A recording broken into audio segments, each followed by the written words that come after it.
राज्यात दिवसेंदिवस तापमानाचा पारा वाढत असल्याचं चित्र पाहायला मिळत आहे. राज्यात अनेक ठिकाणी तापमान 40 अंशाच्या पुढे गेलंय, तर काही ठिकाणी तापमान 45 ते 46 अंशावर गेलंय. त्यामुळं नागरिकांना मोठा त्रास सहन करावा लागत आहे. उष्माघातामुळं काही ठिकाणी नागरिकांचा मृत्यू झाल्याच्या घटना घडल्या आहेत. अशातच पुणे जिल्ह्यातील जुन्नर तालुक्यात उष्माघाताचा बळी गेलाय.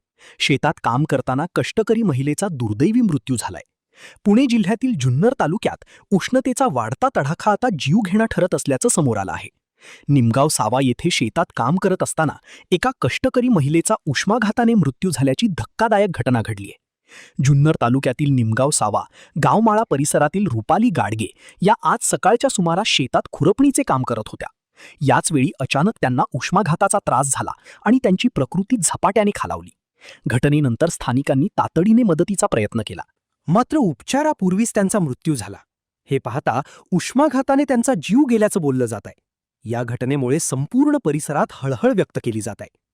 दरम्यान वाढत्या तापमानाच्या पार्श्वभूमीवर नागरिकांनी दुपारच्या वेळेत कष्टाची कामे टाळावीत, पुरेसे पाणी प्यावे आणि स्वतःची काळजी घ्यावी असे आवाहन प्रशासनाकडून करण्यात येत आहे.